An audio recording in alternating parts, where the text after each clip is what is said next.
Hi friends, ಎಲ್ರಿಗೂ ನಮಸ್ಕಾರ.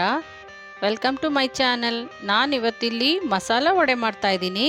ಮಸಾಲ ವಡೆ ಮಾಡೋದು ಹೇಗೆ ಅಂತ ನೋಡೋಣ ಬನ್ನಿ.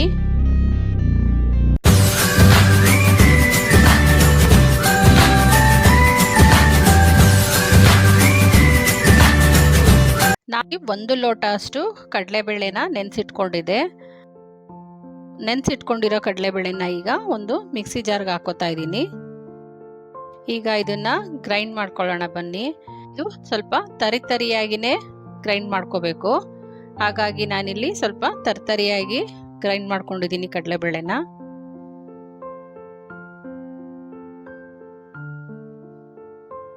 ನಾನಿಲ್ಲಿ ಒಂದು 2ರಿಂದ 3 ಹಸಿಮೆಣಸಿನ್ಕಾಯಿ ಕಟ್ ಮಾಡಿ ಹಾಕಿದ್ದೀನಿ. ಮತ್ತು ಒಂದು ಮೀಡಿಯಮ್ ಸೈಜ್ದು 3 ಈರುಳ್ಳಿ ಕಟ್ ಮಾಡಿ ಹಾಕಿದ್ದೀನಿ. ಹಾಗೂ ಒಂದು ಸ್ವಲ್ಪ ಕೊತ್ತಂಬರಿ ಸೊಪ್ಪು ಹಾಕ್ತಾಯಿದ್ದೀನಿ ಕಟ್ ಮಾಡಿರೋದು.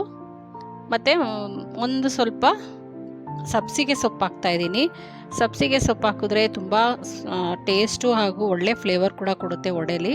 ಮತ್ತು ಸ್ವಲ್ಪ ಕರಿಬೇವು ಸೊಪ್ಪು ಅದನ್ನು ಕೂಡ ಕಟ್ ಮಾಡಿ ಹಾಕಿದ್ದೀನಿ. ಈಗ ಒಂದು 1/4 ಟೀ ಸ್ಪೂನಷ್ಟು ಜೀರಿಗೆ ಹಾಕ್ಕೊಳ್ಳೋಣ.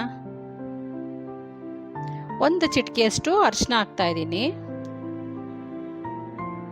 ರುಚಿಗೆ ಸ್ವಲ್ಪ ತಕ್ಕಂತೆ ಉಪ್ಪು ಹಾಕ್ಕೊಳ್ಳೋಣ. ಈಗ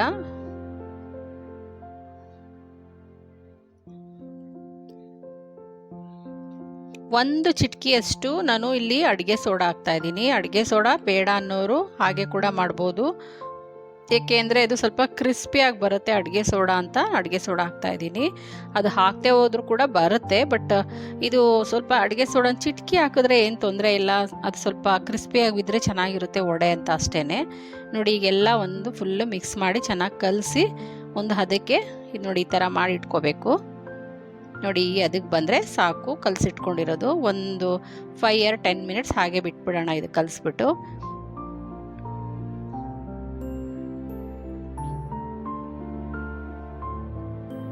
ಬನ್ನಿ. ಇವಾಗ ಒಂದು ಸ್ಟವ್ ಮೇಲೆ ಒಂದು ಬಾಣಲಿ ಇಟ್ಕೊಳ್ಳೋಣ. ಕಾಯಕ್ಕೆ ಇಟ್ಟೋಣ ಬಾಣಲಿನ. ಈಗ ಇದಕ್ಕೆ ಎಣ್ಣೆ ಕಾಯಕ್ಕೆ ಎಣ್ಣೆ ಹಾಕೋಣ. ಸ್ವಲ್ಪ ಎಣ್ಣೆ ಕಾಯ್ತಾ ಇದೆ. ಇವಾಗ ಆ ಎಣ್ಣೆ ನೋಡಿ ಚೆನ್ನಾಗಿ ಕಾದಿದೆ. ಇವಾಗ ನಾನಿಲ್ಲಿ ಎಣ್ಣೆನೂ ಲೋ ಫ್ಲೇಮಲ್ಲೇ ಇಟ್ಕೊಂಡಿದ್ದೀನಿ. ಎಣ್ಣೆನ ಹೈ ಫ್ಲೇಮಲ್ಲಿ ಇಟ್ಕೋಬಾರ್ದು, ಇಲ್ಲಾಂದರೆ ವಡೆಗಳೆಲ್ಲ ಹಾಕಿದ ತಕ್ಷಣವೇ ಕಪ್ಪು ಬಂದ್ಬಿಡುತ್ತೆ, ಒಳಗಡೆ ಬೆಂದಿರಲ್ಲ. ಆದ್ದರಿಂದ ಲೋ ಫ್ಲೇಮ್ ಇಟ್ಕೊಂಡೇ ವಡೆ, ಬೋಂಡ, ಬಜ್ಜಿ ಇಂಥವೆಲ್ಲ ಹಾಕ್ಕೋಬೇಕು. ನಾನಿಲ್ಲಿ ಈ ಥರ ತಟ್ಟಿ ವಡೆ ಹಾಕ್ತಾಯಿದ್ದೀನಿ.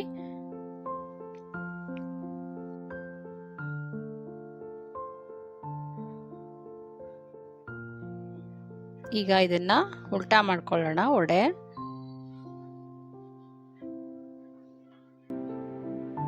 ನೋಡಿ ಎಷ್ಟು ಚೆನ್ನಾಗಿ ಬಂದಿದೆ, ಕ್ರಿಸ್ಪಿಯಾಗಿ ಬಂದಿದೆ.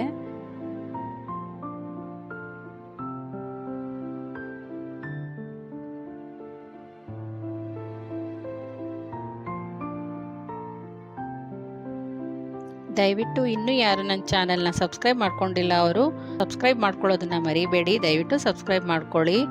ಹಾಗೂ ಈ ವಿಡಿಯೋ ನಿಮ್ಗೆ ಇಷ್ಟ ಆಗಿದ್ದಲ್ಲಿ ನೀವು ಒಂದ್ಸಲ ಟ್ರೈ ಮಾಡಿ, ಹಾಗೆ ಕಮೆಂಟ್ ಕೂಡ ಹೇಗಿತ್ತು ಅಂತ ತಿಳಿಸಿ.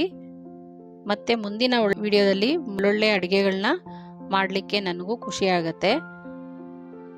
ನೋಡಿ, ಇವಾಗ ಈ ಗೋಲ್ಡನ್ ಕಲರ್ ಬರ್ತಾ ಇದೆಯಲ್ಲ, ಇಷ್ಟು ಗೋಲ್ಡನ್ ಕಲರ್ ಬಂದರೆ ಸಾಕು ವಡೆ. ಏಕೆಂದರೆ ಒಳಗಡೆ ಕೂಡ ಬೆಂದಿರುತ್ತೆ, ನಾವು ಲೋ ಫ್ಲೇಮಲ್ಲೇ ಬೇಯಿಸ್ತಾ ಇರೋದ್ರಿಂದ. ಆಲ್ಮೋಸ್ಟ್ ಇವಾಗ ವಡೆ ರೆಡಿಯಾಗಿದೆ. ನೋಡಿ ಎಷ್ಟು ಚೆನ್ನಾಗಿ ಗೋಲ್ಡನ್ ಕಲರ್ ಆಗಿ ಬಂದಿದೆ. ವಡೆ ಕೂಡ ಟೇಸ್ಟಿ ಹಾಗೂ ಕ್ರಿಸ್ಪಿಯಾಗಿ ಬಂದಿದೆ. ನೀವು ಒಂದ್ಸಲ ಟ್ರೈ ಮಾಡಿ ನೋಡಿ, ಚೆನ್ನಾಗಿರುತ್ತೆ. ಹಾಗೂ ಪೂರ್ತಿ ವಿಡಿಯೋ ನೋಡಿದ್ದಕ್ಕೆ ತುಂಬ ಧನ್ಯವಾದಗಳು. ಮುಂದಿನ ವಿಡಿಯೋದಲ್ಲಿ ಸಿಗೋಣ. Thank you for watching.